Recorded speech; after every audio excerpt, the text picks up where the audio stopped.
오늘의 마지막 영상입니다. 오늘 이제 정책학의 의 제1장에 대한 얘기를 이제 다 배우는 건데요. 이것까지 설명을 들으시면은 아마 36조까지 오늘의 아주 설명을 가볍게 끝내는 겁니다. 들어보니까 그렇게 어렵지 않으실 거예요. 지금까지는 어려운 게 전혀 없고, 당분간도 뭐 영상만 들어도 여러분들이 웬만큼 다 이해할 만한 내용만 있습니다. 자, 이제 미국 행정학에 관련된 이 발전 과정을 얘기를 드렸는데, 이제 한국, 우리나라 행정에 대한 얘기를 좀 할게요. 이거는 이제 책보다는 제가 이제 강의 자료에 있는 보충 설명을 좀 보시는 게 나을 것 같아요. 자, 우리나라는 이게 굉장히 독특한 거예요. 일단 역사가 길어요. 5,000년의 역사고, 우리나라처럼 이제 외세의 침략을 많이 받은 나라가 거의 없어요. 제가 볼 때는. 제가 좀 세계사적 지식이 굉장히 부족한 사람인데도 제가 언뜻 생각하기에 우리나라는 공격전쟁을, 우리 한반도를 벗어나서 공격적으로 이렇게 다른 나라를 침략한 적이 사실은 뭐 고구려? 발해? 정도가 이제, 그런데 우리가 흔히 말해서 정복전쟁을 해가지고 뭐 정복이 목적인 전쟁을 한 적은 제가 볼 땐 거의 없어요. 거의 없다고 봐요. 예를 들어서 영토가 넓어져서 또 뭐 특히 말을 타고 쭉 달려가지고 영토가 넓어져서 뭐 다른 이제 다른 이제 민족들을 이제 나름대로 무력으로 다 이제 누른 다음에 뭐 적당히 어떤 물자를 가져오고 이제 살아왔던 경우들은 있어요. 제가 알기로는. 근데 우리가 이제 뭐 반드시 저 사람들 다 죽여야 된다. 반드시 정복이 무조건 최선인, 이겨야만 되고 모든 것을 다 약탈해 와야 되고 이런 적이 없어요, 거의요. 역사가 긴 반면에, 역사가 긴데 우리가 공격전쟁을, 특히 정복전쟁을 막 거기에 눈이 멀어서 하는 적은 사실 없다고 봐요, 저는요. 반대로 우리가 침략을 당해서 굉장히 불운하게 지냈던 경우는 많죠. 좀 그런 역사이고요. 뭐 그 다음에 그런 역사인데도 1번 제가 얘기하고 싶습니다. 중앙집권 형태의 조직이 발달을 해요. 우리나라는 뭐 저 고구려, 백제, 신라부터 가야까지 포함해서요. 수도 중앙에서 왕을 중심으로 자 모든 게 다 이루어지는 그런 준군사적, 거의 군대 조직과 같은 중앙집권 형태의 조직으로 발전을 하기 시작하고, 통일신라 때에는 여러분 한국사 저보다 잘 아실 거니까 제가 알기로는 구주 오소경 다 나름대로 지점 특정한 지역에 다 통해서 지역을 관리했었던 그런 중앙집권 형태고요. 뭐 한 번쯤 들어보셨겠지만 호구조사, 노동력 몇 명이 남자 몇 명, 여자 몇 명, 뭐 이런 거 있잖아요. 이런 것을 통일신라 시대 때부터 철저하게 관리를 했던 나라고요. 이제 고려 때부터 이제 흔히 말해서 이제 지방의 파견을 이제 어떤 공무원을 파견해서 더 중앙 집권이 강해진 거고, 제가 강의 자료 두 번째 계급 품계라고 써놨는데요. 이제 세습, 뭐 집안에 이렇게 계급을 세습하는 경우도 있지만, 과거 제도를 도입해서 완전히 새로운 인물들을 등용을 하죠. 이게 굉장히 우리나라 역사, 특히 행정학의 역사에서, 우리 한국 행정의 역사에서는 제 개인적으로는 이 과거 제도로 새로운 사람들을 뽑기 시작한 게 이게 혁신적인 거라고 저는 봐요. 이게 그리고 우리나라의 어떤 공무원 시험에 완전히 이거는 너무나 역사적인 배경이 분명한 거기 때문에 이거를 뭐 부정할 수는 없는 거고요. 그래서 새로운 사람들을 동원해서 기존의 세력과 신진 세력을 섞어버리죠.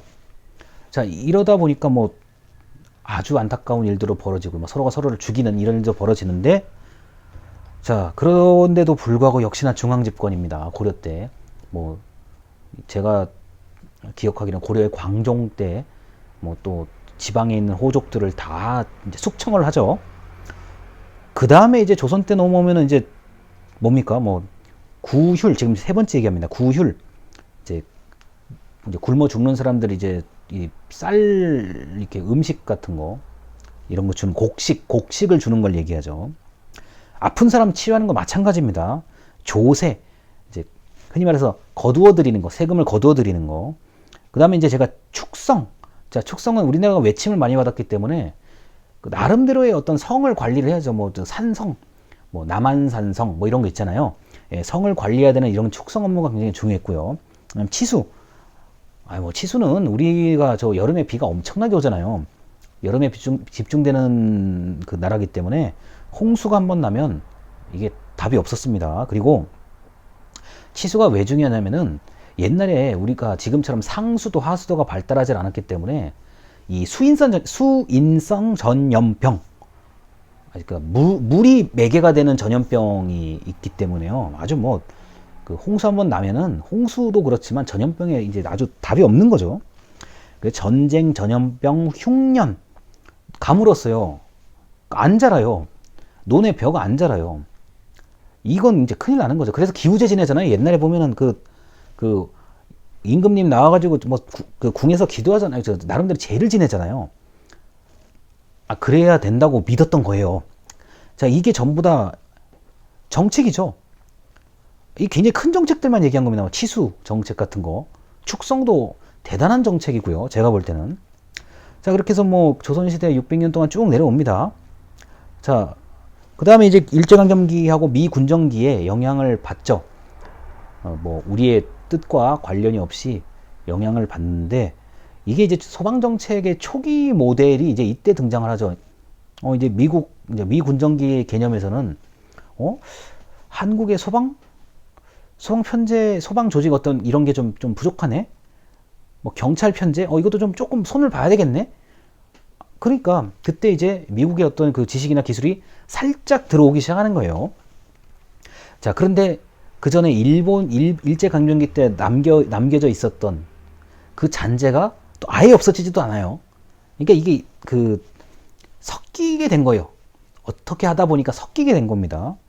그 다음에 바로 6.25 전쟁이죠. 그 다음에가 이제 또 우리가 또 이제 사실상 0에서 이렇게 쭉 올라오려고 하다 보니까 굉장히 급하게 모든 걸 만들어내요. 뭐 법률도 그렇고요. 일단 뭐 근거가 있어야, 법의 근거를 두고 있어야 뭐 공무원이 무슨 활동을 할 거 아니에요. 그런 아주 복잡한 역사들이 있습니다.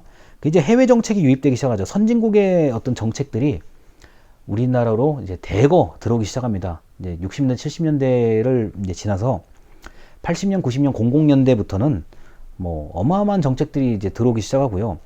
해외에서 성공한 정책이라면 대한민국에서 거의 다 한 번씩 해보는 아주 독특한 그 행정 문화가 이제 나타납니다. 일단 우리나라 입장에서는 외국에서 성공한 거라 그러면 일단 거의 다 가져오고 한번 해보는 편에 속해요. 자, 이렇게 돼서 이제 2000년대, 2010년대쯤에는 오히려 우리나라 정책이 외국에 수출이 되죠. 우리나라 지금 여러분 전자정부 같은 경우는 뭐 압도적으로 우리가 지금 앞서가는 것들이고요. 여러분이 이제 동의를 하실진 모르겠으나 우리나라가 상당히 앞서가 있는 정책들이 많아요. 굉장히 많고, 특히 시스템, 뭐 어떤 그 정보망을 구축한다든가 네트워크를 구축한다든가 이런 쪽에는 거의 뭐 세계 타의 추종을 불허하는 나라이기도 합니다. 자, 그리고 119와 112의 구두 신고, 뭐 옛날에요. 이 다이얼 전화라고 아시죠? 여러분 입장에서는 응답하라 시리즈 보면 아시겠지만 다이얼 전화 이거 있잖아요. 자, 그 다음에 112, 119는 따로 공중전화기요. 오랜만에 이런 표현합니다. 이 누르는 버튼 있잖아요. 그거는 그냥 이 119 누르는 시간이 아까우니까 그냥 비상 버튼 누르라고 하잖아요. 자, 여보세요? 여기 어디입니까? 이게 구두신고, 이게 구두신고의 이제 그 다음 발전된 형태죠. 그럼 전화가 없었을 때는 어떻게 해요?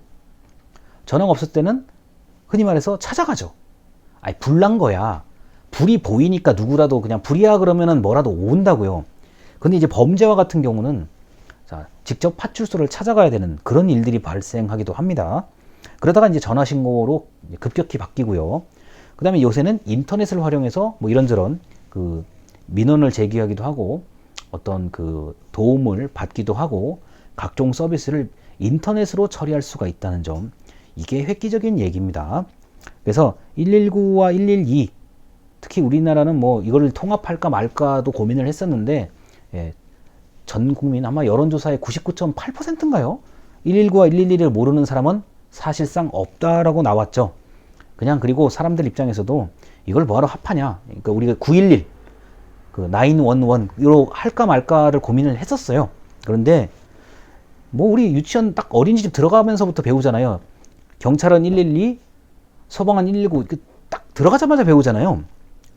그리고 여러분 그 소꿉놀이라고 해야 되나? 제가 오랜만에 이런 표현 쓰는데 소꿉놀이, 그 역할놀이라고 하죠. 뭐 이렇게 유치원 같은 데 가면은 뭐 의사 역할, 간호사 역할, 군인 역할 이렇게 역할놀이 하잖아요. 그게 교육학에서는 굉장히 중요하거든요.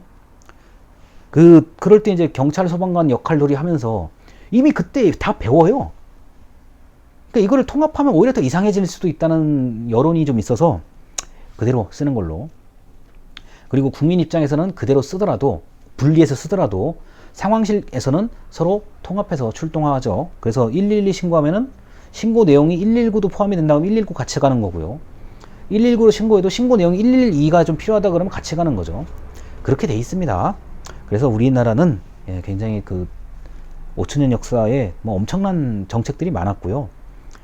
이것만 해도 요 한 면, 지금 강의 자료 한 면만 해도 아마 제가 한 학기 내내 얘기해도 이거 시간이 모자랄 거예요. 그만큼 얘기가 많고, 오늘은 이 정책학의 뭐 기본적인 얘기들, 그냥 상식 수준에서 내가 그래도 행정학 좀 배웠구나, 정책학 좀 배웠구나, 요 정도 수준에서 이해를 하시는데 도움이 되리라고 생각을 합니다. 일단 그 서방 정책론 여기까지 들어주셔서 대단히 감사합니다.